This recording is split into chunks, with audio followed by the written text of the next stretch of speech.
Hi, Crystal. Thanks so much for being here.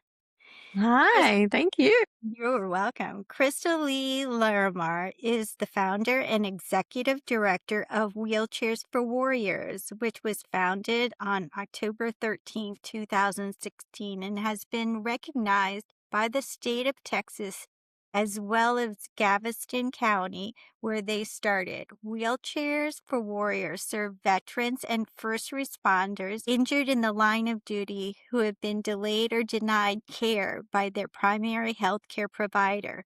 Crystal's love for the military and those who wear a uniform to protect and serve comes from a family history steeped in the American tradition of serving our country, a passion that runs deep in her family roots.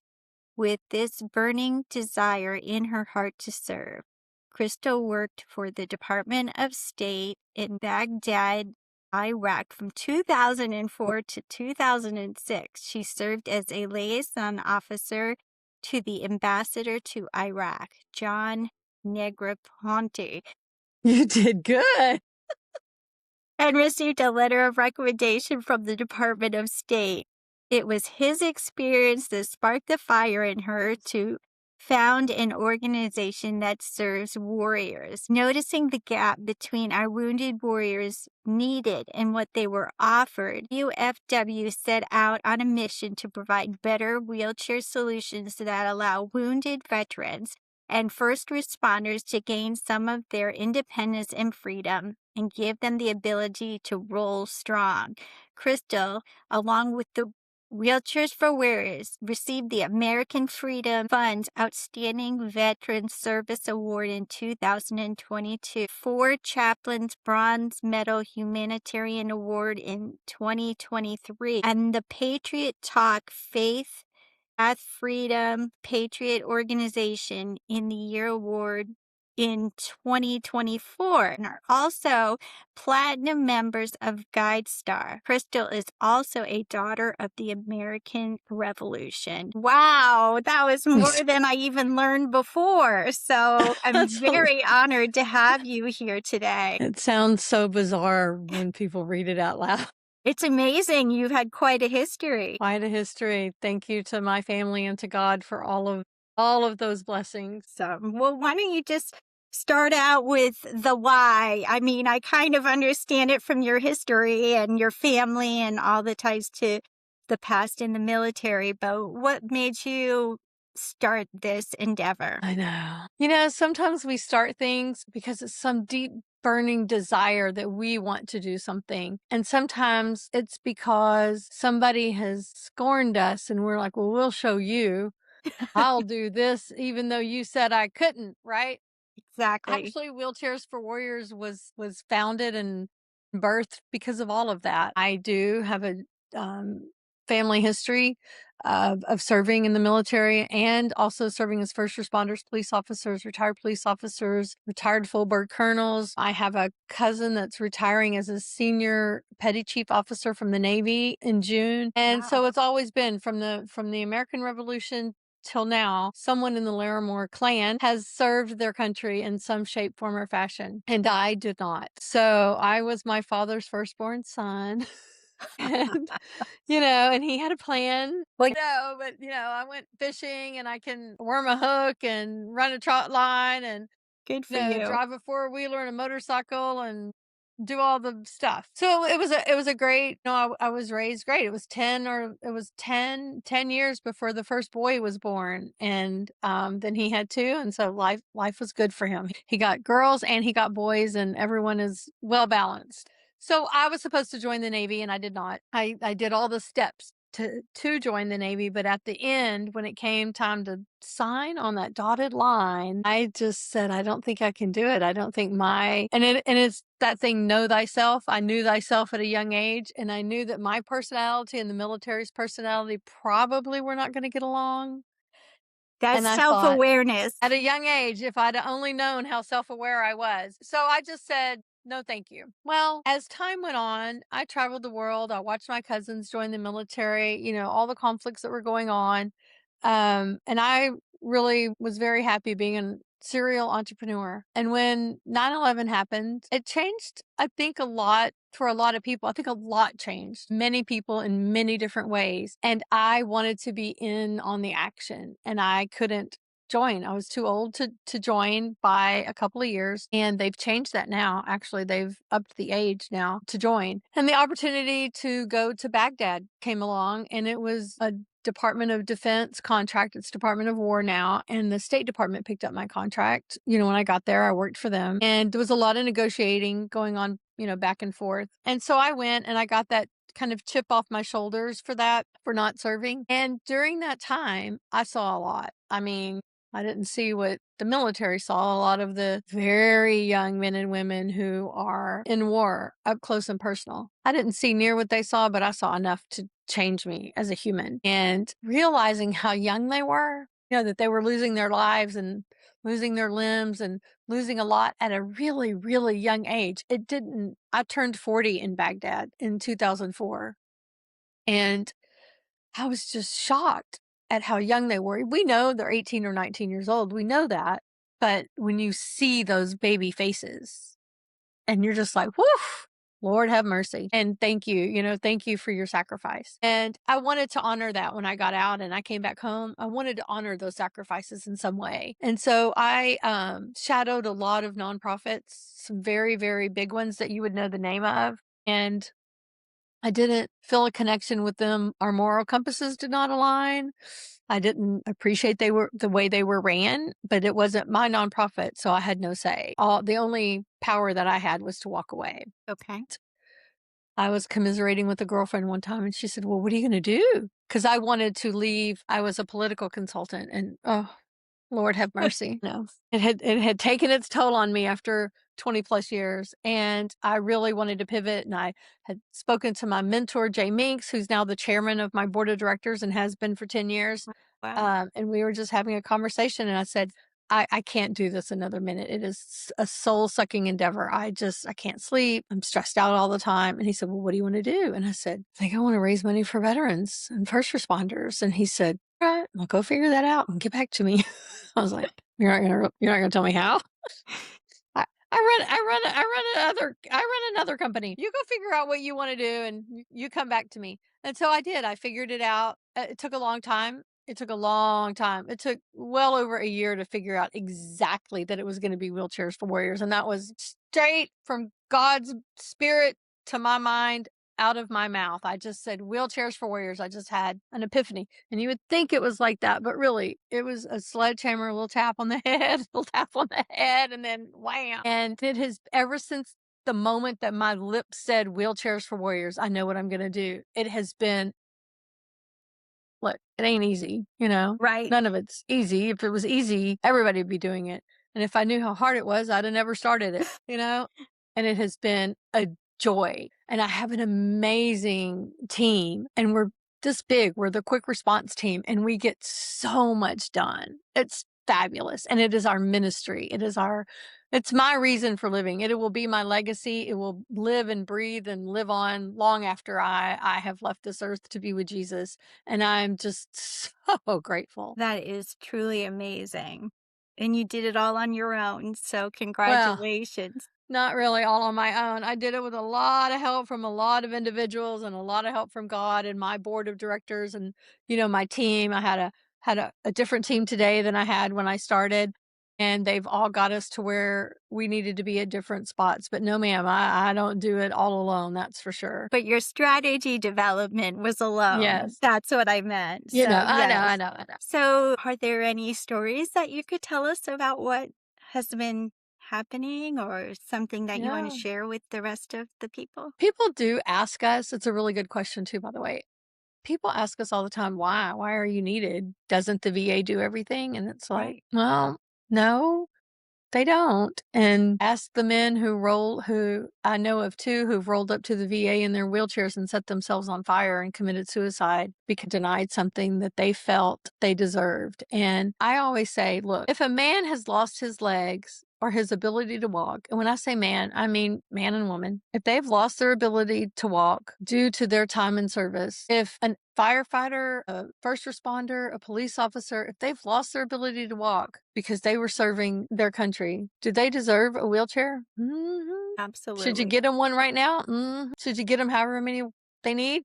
You should, but it's not happening. And the proof is in the pudding. We've served 350 veterans and first responders in 10 years, in less than 10 years, really. Our first 2 years, we were like, what's going on? We didn't really, understand all that. And one of the moments when, we're serving veterans and first responders, and I couldn't go on every call. Our ATP would go on some, our operations director would go on some, I would go on some. So I went on this one particular, it was a Navy veteran, Navy or Army veteran, I can't remember the branch, but he had been severely injured in the line of duty. He had a spinal cord injury. He could not walk. He had a wife and 3 kids, and we met them at their house, took the rehab seating specialist because we do a white glove service. And when I walked in and I looked at his wheelchair, it was, as I had learned, an institutional wheelchair. It was 50 something pounds. It was something you could go to Walgreens or Walmart and pick up. The seat is literally this thin. And it was just where he had been sitting. It was so slack that it actually he was on the frame. But he wasn't on the frame exactly, not because he had this great cushion, but because his wife had taken bath towels and had put bath towels on the frame so he could sit. And I started bawling. But I looked, and you know how you take in something super fast, and I turned around and said, "Excuse me," and I turned around and went outside and proceeded to do the ugly cry. And I was sad, but I was infuriated. And I was just, this is the United States of America. How is it that that's his situation? And it was in San Antonio, Texas. Wow. And I was just floored. And this has been many, many years ago. He has since passed away, and he didn't have the quality of life he could have had if he had had a proper mobility solution. And he wrote a blank check for our country, as they all do when they sign up to be police officers, firefighters. They write a blank check. They go into the fray. They go into danger for us all the time.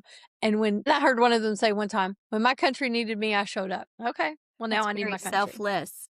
Yes. Very selfless. So that's one of the stories. And one of the other stories that is kind of happening right now is we have worked our way into, by the grace of God, because I would have never known to do it on my own, adaptive sports. So now, instead of just daily living wheelchairs, which are quite important, now we're also doing adaptive sports. So you talk about isolation leads to depression, depression leads to isolation, both of them lead to suicide. And at 44 veterans, only 44 a day is the number of veterans committing suicide. Doesn't include caregivers, 8 a month. Does not include LEOs. We can't even count them. Law enforcement officers and firefighters who've lost their lives. We need to get them outside the house. We need to get them with teammates again. We need to get them on a mission-driven activities. We need to get that camaraderie, that esprit de corps. We need to continually give them the opportunity to continually build on that and to be around peers who've gone through the same things they've gone through. Peer-to-peer counseling is the best medicine for PTS. And so here we are in the adaptive sports arena, and we'll be at the DoD Warrior Games in San Antonio, and we've been at the DoD Warrior Games in Florida at the ESPN Center, Sports Center, and Wow. Disney. Fantastic. And to watch these guys compete in rugby was heart pounding. It's like, oh, you're going to be hurt more than when you started. Stop. Don't do that. Don't get hurt. And don't get hurt more, but they're playing rugby at a very professional athletic pace. They're playing basketball. They're playing wheelchair tennis. Wheelchair tennis is just going to be for the first time at the DoD Warrior Games, and it's a demo. And if it goes well and there's enough participation and enough excitement, that's going to be part of DoD Warrior Games. We have provided baseball wheelchairs specifically designed to play baseball. And look at this. Speaking of baseball, Yeah. supporting the Houston Astros. I'm sorry, Dad. He would be supporting the Rangers. It's a house divided. He's in heaven with God. I don't know who God's team is, but my dad's team is certainly the Rangers. Mine's the Astros. And the Houston Astros, the Astros Foundation supports us, and they support some of our adaptive sports, of course, baseball, wheelchairs. And that's just the fun thing. And we have tapped into that with the Army, Marine Corps, SOCOM, US Air Force, the United States Air Force has a huge adaptive sports wheelchair basketball team, That's and they are loving on us incredible. and we're loving on them right now, and it's so much fun. That is just incredible. That is wonderful that they're out with their friends and teammates and participating in sports again. Yes. Wow. That's Yeah, it's just incredible. simply amazing. So, what would be the cost of a traditional wheelchair that's not 50 years old? And what would be the cost of one of these Right. adaptive sporting Right. wheelchairs? Like, what would the fees be for these types of pieces of equipment for them? What would you think? Guess correctly. I would say $500. Yep. So, interestingly enough, $100 is a good guess. It's what a lot of people guess, but the average cost is $10,000. Yeah. I knew I So, couldn't have guessed that well, that you'd be pleased with my answer. I I couldn't have guessed it either. It's crazy. I never knew I could spend so much money in 1 month, but I can. A wheelchair could cost the physical wheelchair might cost 3,500. It might cost Wow. 13,000. We may have to add a power assist to a wheelchair that also costs anywhere from 5,000 to $10,000. So one program just for equipment. That's not including the rehab seating specialist, the airfare to get him there, the hotel stays, our operations director's salary, all the things that go into a program. It can just really get the cost up there. But average across the board is around $10,000 per program. And That is program is a quite recipient, a expensive. person. Yes. Wow. Isn't that crazy? Well, So lightweight, titanium, custom chairs, because people also, a good question also is why? Well, we're building titanium, we're building custom. Your wheelchair won't fit me. Your wheelchair won't right. fit Wiley. Wiley's wheelchair won't fit Alex, and they're being completely customized from the armrests to the seats to the cushions. And if they have a spinal cord injury and they may sit crooked, then we build them a chair that when they sit in the seat, then they sit straight. That's terrific, and that's the way they should be. If they're gonna be in it most of their life, they should be in extreme comfort and customization and 100%. And all the the the things. and the seats feel like a memory foam mattress, right?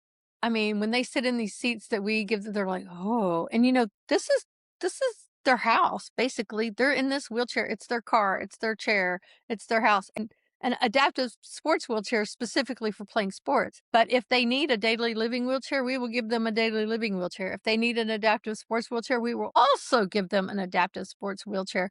We're not one and done with our warriors, and they become family to us. And you don't use bath towels.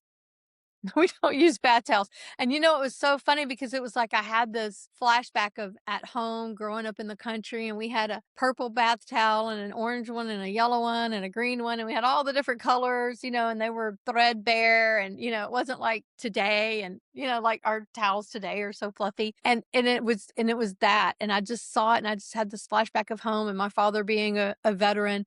He was a medic in the 101st Airborne, and I just thought, "What if that was my dad being treated that way?" Couldn't imagine. I couldn't either. So tell us, how do we receive funding for these very expensive custom-made chairs? Well, it's a good question. You can send a check, you can send a duffel bag full of cash. Okay. We're anywhere. You can just Google wheelchairs for warriors and you can Okay. find us anywhere, and you can find our ratings on GuideStar. We're a platinum member of GuideStar. We're all about the place. You can do donor directed funding through um Edward Jones, Charles Schwab Charitable Giving, and many, many others. And Houston Community, each town, I believe, has a community fund. Like we have the Houston Community Fund, something in Indiana Community Fund, the Lufkin Community Fund. We have Florida has community funds. We get donations a lot of times through community funding, and that's donor directed funds. There's also legacy giving is very important. When you pass away and you want to leave your money to your children or your grandchildren, or if you don't have them, or you want to do some charitable giving or have a foundation, a lot of people have foundations. Just there's so many different ways to give. Birthday fundraisers on Facebook, PayPal, things. What Yeah. about business owners or businesses that want to participate or get in with the mission or be involved? How Mhm. do you suggest they reach out to you? I'm very glad you asked me that. That's a good question. Charity golf tournaments Oh, Everybody has a charity golf tournament or a charity clay shoot or, end of year giving for corporations. And a lot of corporations want to say we give back to our veterans and first responders. They want to say that, but the best way to say that is with your tax return and to show that you really partnered with some veteran service organizations or in our case, we serve both. We serve veterans and first responders. Not I've Uncle learned so Sam. much from you. Just can't wait to spread the news more about this to I'm so everyone I excited. know. Is there anything that you want us to know about that we didn't touch upon today, or any other messages that we could hear, or anything Yeah. like that that you want to share with us? People always ask us what we need, and the number one thing we need is prayer. Just pray over Right. us, pray over our recipients because they are isolated sometimes and depressed and sad and they need your prayer too. And we need it. We're constantly begging for money. My counselors in high school never once said to me, Crystal, if you study hard, if you make good grades, if you lean in, if you try really, really hard, you could become a professional beggar.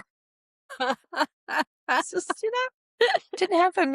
Yet here we are. Here we are on technology begging I for money, but for a very, very, very good reason. So Yeah, it I is. really It's good respect reason. what you do and the reason behind it and all of that. So thank you for being here today with me and discussing this wonderful topic. Thank you so much. I'm so excited. It was so nice to meet you. You're just lovely. Thank you. You too.